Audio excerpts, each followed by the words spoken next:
어른들이 보는 관점에서의 성폭행 그런 관점에 봐서는 안 되고 하나의 발달 과정에 나타난 자연스러운 모습일 수도 있는데 그게 너무 과도하게 표출됐을 때 어떻게 처리할 것이냐 그런 문제인데 저희들이 좀 더 그 사실은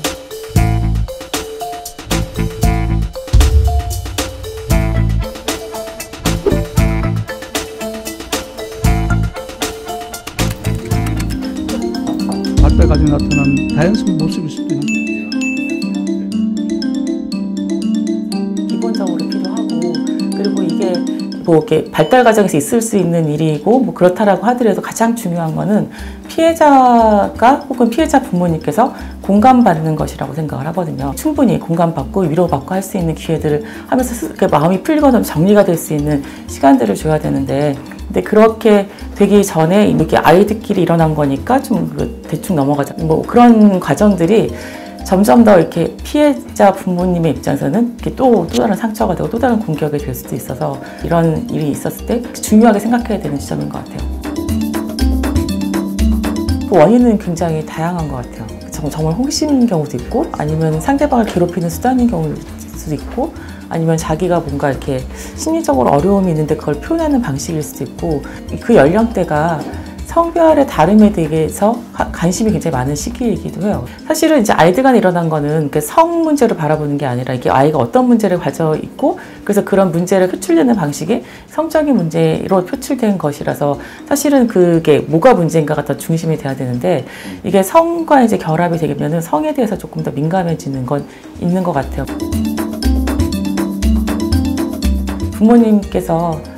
자녀를 대할 때 이게 너무 심각하고 충격적인 일이고 그래서 그런 것들이 아이들한테 그런 감정은 전달이 좀 안 되는 게 좋겠다는 생각은 들어요. 우리 아이한테 일어났던 일이 사실 이제 부모님의 입장에서는 기억되지 않는 게 가장 좋잖아요. 유아 때 기억을 다 가지고 있는 건 아니니까. 그래서 일상에서 일어났던 사건들 중에 하나이고 크게 나한테 기억에 남지 않는 상담이나 치유나 이런 건 필요하겠지만 어쨌든 그 자녀 앞에서 좀 의연하게 좀 대응을 해주시면 좋을 것 같고 그래서 아이가 이제 큰일이 아니구나 라고 생각할 수 있도록 하는 것 이게 좀 필요한 것 같고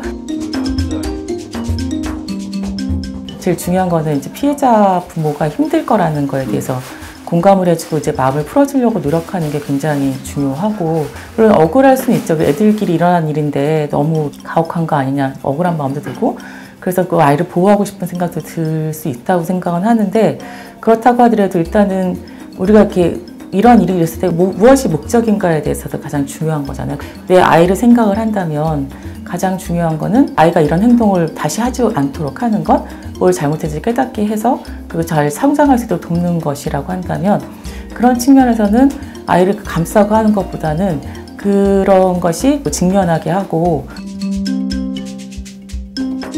성적인 문제는 그 관계에서 발생하잖아요. 그래서 그런 그 관계를 맺어가는 방식 중에 하나인데 내가 어떤 누군가가 좋으면 손을 잡을 수도 있고 이제 안을 수도 있고 뭐 이렇게 어깨를 만질 수도 있고 그럴 수 있잖아요. 그랬을 때 나는 느낌이 좋지만 상대방이 느낌이 나쁠 수도 있고 또 그런 것을 이렇게 내가 하고 싶은 동의를 구한다거나 아니면 내가 이제 좋은 마음을 했는데 상대방이 이렇게 불편함 호소하면 거기서 멈추고 사과를 한다라든지 이런 것들도 이제 필요하고 느낌이 좋았다고 하더라도 그 성기라든지 뭐 수영복으로 가려주는 몸은 그 만져서도 안 되고 이렇게